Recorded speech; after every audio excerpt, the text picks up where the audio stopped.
Hi everyone, my name is Rosanne, and this is my e-portfolio for my practicum class. If you look on the left-hand side of the screen, I obviously have all of my tabs for the different components of my e-portfolio. If we start with my artifact folder, this simply contains all of the documents that are uploaded and found within my e-portfolio. This is obviously just uploaded to a Google Drive where it is accessible in one place. Next, if I look at my goals, this is a video I uploaded introducing myself and outlining some goals, both professionally and personally. Some of my professional goals, I am currently a dean of students, and my first goal is to obtain a true assistant principal position. So once I complete this program and receive my certification for the state of Arizona, they are going to rename my position into assistant principal versus dean of students, since ideally it is the same thing. So that would be my first goal. And then within the next 3 to 4 years, I would like to become a principal, ideally of a Title I school. There are many in the state of Arizona, and it just has a place near and dear to my heart. I have always worked at a Title I school since graduating from my undergraduate school, so for the last 11 years, and it speaks to me. So I'd like to stay in that realm of education. My principal is close to retirement, so hopefully, and hopefully, I guess is the right word, the stars will align and maybe I can move into her position when she does retire in the next few years. But we will see. And then lastly, I would like to stay in public education until I receive my 80 points and can retire. And once I have a successful principalship and complete the things I need to complete, towards the end of my career, I would potentially move into a district level position, ideally the director of special ed. Most of my time in the classroom was spent in this sector, and the director of special ed that I have had the privilege of working with is the most inspirational person in my professional career. And so she has a lot of impact on that decision. And I think that would be something that I would be good at and I would like to pursue. But again, we will see. Personally, I'd like to travel, be debt free, possibly, well, hopefully become a realtor on the side. My husband is in the construction industry. And so that would just be something that we could do, flip houses and sell that on the side. Next, my leadership philosophy. I did put all of this information into an infographic. I thought it was condensed and concise and just overall appeared nice. And so if we start, my overarching goal is to provide whatever community I land in with an enriching learning environment while collaborating with staff and families, ideally to maximize student achievement. I then go into my leadership style, which is a transformational theory. I value collaboration and I empower others. I thrive on communication. I'm very type A, so systems and processes and efficiency are things that are near and dear to my heart. But I also, the next pillar of that, I am a steward leader. I try to take everything I can off my teachers' plates. I know what it's like, so I can do as much as I possibly can. I am dependable and consistent, and I value structure. And so on the flip side, I do know that it is important to be flexible and respond to the needs of my students as they come up. And so that is addressed in my leadership style. As we go into guiding principles, within this program, we had to create a moral compass for one of our classes. And this truly allowed me to reflect and gain insight on me as a leader. And so if we look at my cardinal directions, so to speak, I would say honesty, compassion, responsibility, and respect are those guiding actions and beliefs. And then if we look at those intermediate directions, I would add trust, relationships, awareness, and courage to that. Here I have, again, my overarching goal is addressed, focusing on the power of relationships. Something that I say to myself every day is that I want every child that steps foot on my campus to feel important. They need to be inspired to achieve and succeed. And I know, unfortunately, not every child gets that in their home life. And so that's my job, is to create that environment at school. Um, Again, my shared vision is someone that I know is my old director of special education. She is so extremely knowledgeable, professional, firm when she needs to be, flexible when she needs to be. She is a fabulous woman who right now is enjoying retirement. We worked closely together for many years, and we're still very close. I talk to her regularly, but she had such a large impact on me as a professional. She was my director when I was a first-year teacher, and I learned so much from her. And she definitely shares the same vision as I do. Um, Speaking of someone that I don't know, but we all have heard of, Ben Franklin. He was very innovative, and that's obvious in everything that he has achieved, and inspirational.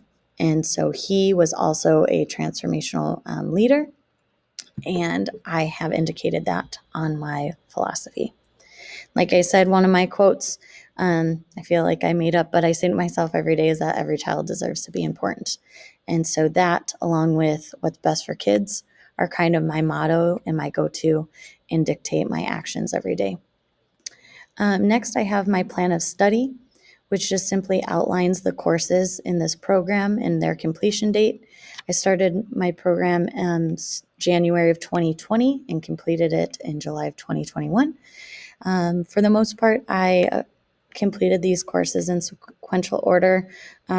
The one that I did in an intersession, but the educational leadership 855.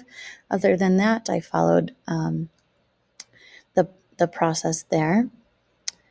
Next, I have uploaded my resume.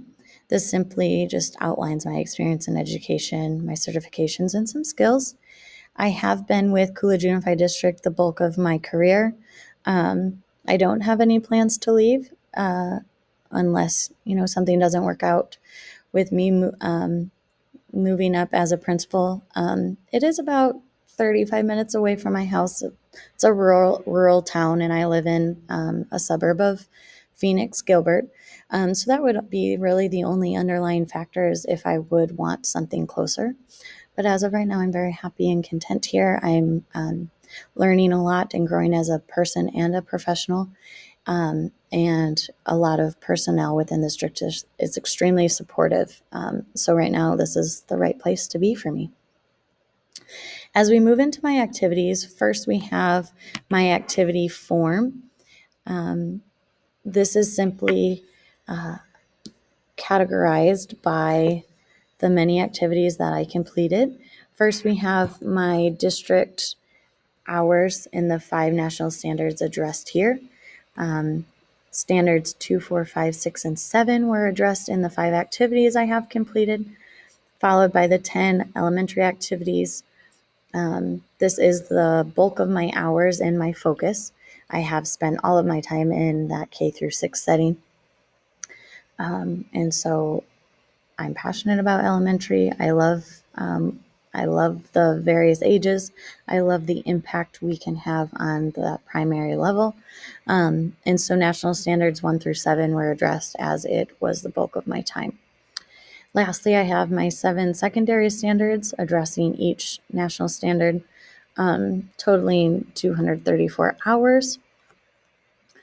Next, we go into this activity tracker, and it just summarizes and condenses the information from the prior component. So looking at standard 1, standard 1 has 2 components. That was addressed in a secondary and elementary standard activity, Next, we go into standard 2 with 3 components being addressed at all 3 levels. Standard 3 has also 3 components. This one I didn't address at the district level. I had 2 in my elementary activities, 1 in secondary. Standard 4, having 4 components, was addressed in all 3 areas, having 2 in elementary as well. Standard 5 was addressed at each level, district, elementary, and secondary. Standard 6, once again, district, elementary, and secondary all address the 3 component. And then Standard 7, having 4 components, was addressed at each level, 2 at the elementary level. My verification forms are uploaded here. My district verification form was signed off by Miss Dawn Hodge. At the time, she was the Director of Human Resources beginning the school year, so a date of July 1. She is now our new superintendent. My elementary verification was signed off by the principal at Heartland Ranch Elementary and my direct supervisor, Miss Jessie Arroyos. Then lastly, my secondary verification form was signed off by the high school principal, Ben Armstrong. He was the principal at Coolidge Junior High, and as of July 1st, he is the Director of Human Resources. We've had a lot of movement at the district level with various personnel, so that is very exciting for them as they take the next steps in their career. Next, I have my annotated bibliography. This definitely was an activity that took the bulk of my time. And maybe it's the way that I went about completing it. But I first analyzed the 11 questions that were posed to us and then went and found respective articles for each question. I went back and read the articles and took notes, notated, and found commonalities and differences among them. And then I went back to write this and compiled this lovely 36-page bibliography. Now, again, might have been a faster way to do it a different way. That is just how I process the information. It was a lot of information to go through, but I did enjoy completing that in an odd sense. The questions, obviously, that drove this bibliography were a lot of critical thinking and were allowed for reflection, so I enjoyed that. Then we have our 3 presentations here, compiling our artifacts for each category. My district, elementary, and secondary, they all look similar in the sense of the structure that I created. I have the standard and the component that is addressed, followed by the artifacts for each activity to the right of the slide. And then I have 3 paragraphs. The first paragraph, just simply explaining the activity and when it occurred. The second paragraph explaining how it correlates to the indicated standard, and then a snippet about the artifacts. I also included how many hours this particular standard was and the other people involved, aside from myself, obviously. And so as we go through this slideshow, you can see that it kind of is all of the same format. As we go to elementary, it is the same makeup here as we go through. And standard for learning and instruction is obviously a huge standard as a school leader. And so this was exciting here. I'll explain this. I had first grade and second grade teachers as the dean of students. I am on the instructional leadership team. And so we all have particular teachers that we coach every week. And what does that coaching and lesson planning look like? We start with our short cycle observations. We do this regularly, so the teacher will indicate over here a refinement and a reinforcement, and that starts our coaching session. I also pick one. We kind of talk about it. This teacher in particular picked questioning, so that is, a skill that she will focus on this upcoming week. So we talk about that, and then we dive into our lesson plan template, which is the basic elements of effective instruction. We'll talk about the gradual release model, the prior knowledge needed, anticipatory set, so on and so forth. And then we create just a simply weekly overview, and this is, again, just a snippet of it. And I love coaching. It's one of my favorite things. This upcoming school year, I have first grade, second grade, sixth grade, and special ed. So my bulk of teachers has grown immensely.